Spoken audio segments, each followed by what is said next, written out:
జై బోలో గణేష్ మహారాజ్ కి జై.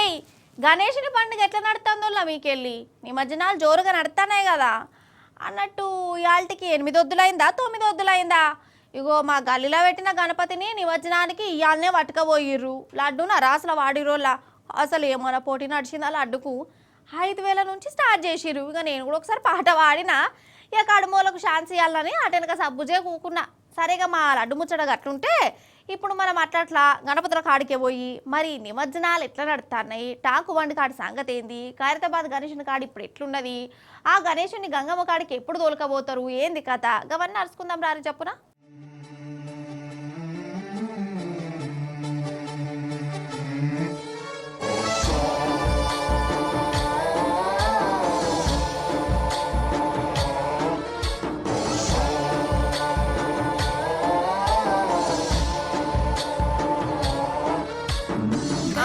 చూసినవా మా ఆయన్ని రోజులు ఎట్లా గడిచిపోతున్నాయో. నిన్ననో మొన్ననో గణేషుని నిలబెట్టించినట్టున్నది కానీ ఇగో ఇప్పుడు నిమజ్జనం కాడికి కూడా వచ్చేసినాం.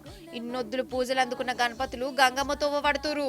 షెర్లన్నీ గణపతి నిమజ్జనాలతోనే కలకల్లాడుతున్నాయి.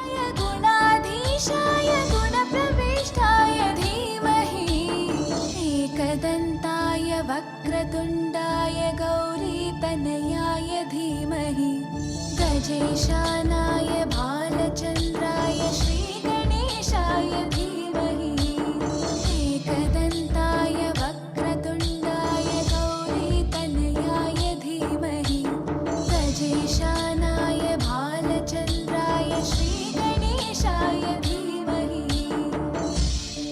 ఇక నిమజ్జనానికంటే ముందు మండపాల కాడ లడ్డుల అర్రాసు నడుతుంది కదా. లడ్డూ పాట అంటే మనకు బాలాపూర్ గణపతే మతికత్తడు.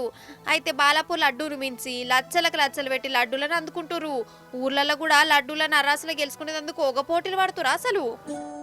గాన చతురాయ గాన ప్రాణాయ గానాంతరాత్మని గానోత్సుఖాయ గానమత్తాయ గానోత్సుక మనసే అన్నట్టు గణపతి పండుగ అంటేనే మనకు ఖైరతాబాద్ గణేశుడు మతికత్తాడు కదా. ఈ ఏడాది 69 అడుగుల ఎత్తుల నిలబడ్డ బడా గణేశుడు హుస్సేన్ సాగర్లో నిమజ్జనం అయ్యేందుకు తయారైతుండు. ఇప్పటికే ఖైరతాబాద్కు లక్షల మంది వచ్చి దర్శనం చేసుకున్నారు. ఇక బేస్తారం నాటికి ఆఖరి దర్శనం అయింది. శుక్రవారం దర్శనాలు గిరిశనాలు ఉండయి, బంద్ పెట్టిరు. శనివారం పొద్దుగాల ఇక నిమజ్జనం కార్యం ఉంటది. పొద్దుగాలనే ఖైరతాబాద్ గణేశుడు బయలుదేరుతాడు. పగటిల వరకల్లా గంగమ్మలకు చేరుకుంటాడట. అట్లా ఇంతజాం చేస్తాళ్ళు. गीतसाराय गीततत्त्वाय गीतगोत्राय धीमहि गूढगुल्फाय